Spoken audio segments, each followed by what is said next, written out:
What's up, guys? This is your host, Redline, with Esports Weekly. We're going to bring you news, updates for esports, usually COD variated, but might have other games going on.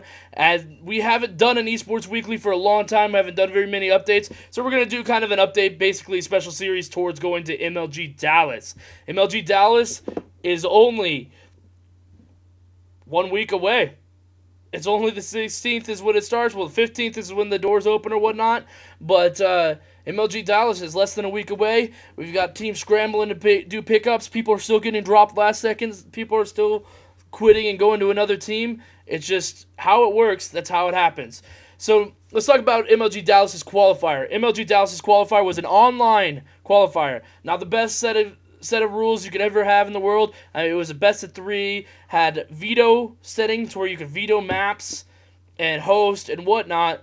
So for the top seed, got to host the most amount of maps if they wanted to. They got to veto maps. It was just a matter of, it wasn't hosted all that well, but the top 12 players automatically got put into the championship bracket going, top 12 teams got automatically put into the championship bracket going into MLG Dallas. So if you place top 12, you're already in the champ bracket. You get to hang out and chill during that first day. Everyone else has to battle through open bracket in order to possibly get up there. 4 teams from the winners bracket get moved up from open bracket, get moved up, in four teams from winners bracket get moved up into championship bracket. 8 teams from losers bracket, in the open bracket that is, get moved up. That's a lot of bracket words. So we're going to go for the seedings in MLG Dallas. The seedings online tournament, for Rico High Impact had won the seedings overall. That's pretty good talent for them. Like they're number 1 seeded overall. They're a very talented team. I don't know if you guys knew about their team before UMG, but their team for UMG at High Impact consisted of Karma, Killer, Too Quick, and John. Very talented team going into UMG. Placed 3rd. I was there. I watched them play. It looked like they were just really tired when they were playing, so that kind of affected their play, trying to become first place at UMG. I really felt like it was just like it went on so long that they just looked like a really tired team up there and not playing quite as well as they wanted to. I mean, after all, Karma did whip out a riot shield in the middle of a search and destroy round, and they ended up having to forfeit that round. That's how tired that team was. But the new lineup is, because Too Quick left and he went to COL, which is Complexity, which is a very, very talented team that's over there in open bracket also, but they have a good chance of climbing out of open bracket. He went to COL, and John had went back to Fear. Well, they had picked up Ricky for a short period of time after they picked up Parasite, but a big falling apart ended up Ricky going to Icons because he wanted to feel safer instead of trying to see if this team was going to rebuild itself. But they rebuilt themselves back together again, and Parasite is now the captain with Karma and Killer underneath, and then they picked up Mercs. Mercs is a past pro, Black Ops 1, played on Icons a lot, played on Twisted Method and for this Black Ops 1 for UMG. Black Ops 2, sorry. Don't quote me on that stuff. But for Rico did get first seed, so that's a very, very, very high placing for them. Now I'm going to talk to you about Calibre. Well, some of you guys knew the team Calibre. It was Dito, Blindfire, Burns, and talking like crap. Calibre, Dito, Blindfire, Burns, and Foreplay. Foreplay from Envious. They're a very talented team, but what happened with them was they left Calibre. Calibre's owner had talked to them. I'm not really going to get into too much detail because I really don't know the whole story.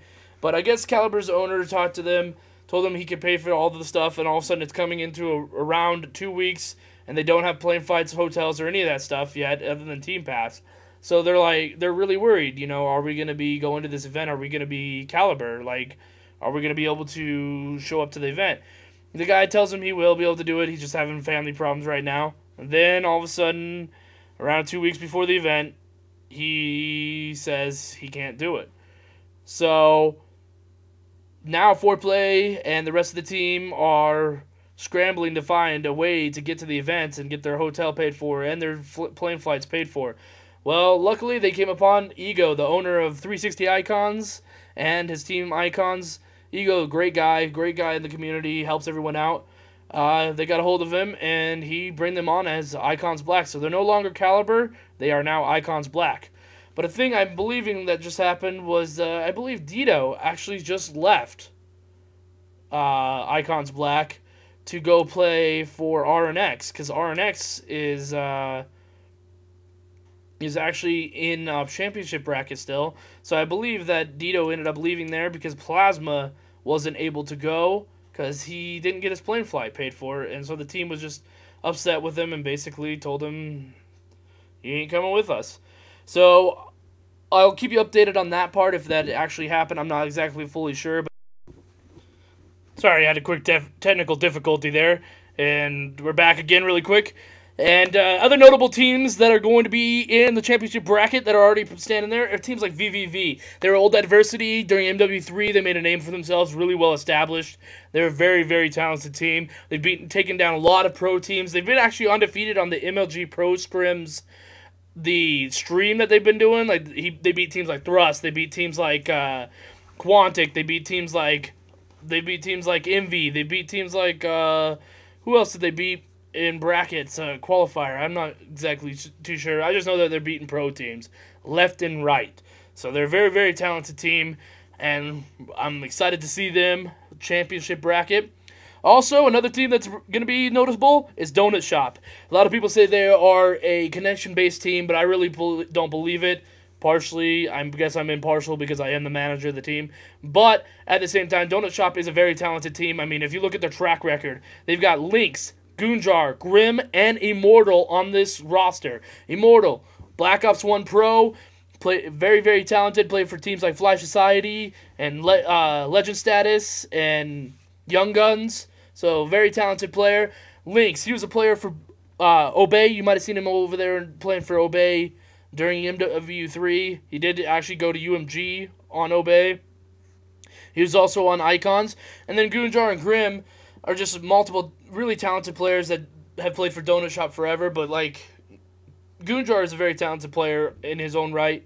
I mean, he did win the Ladies' Choice Pro-Am and another Pro-Am at the beginning of the year as the game came out, basically. So, overall, that's a really great team. You're going to see RNX with Intake, Dito, and Moon, and I can't remember who else is on that team right off the top of my head.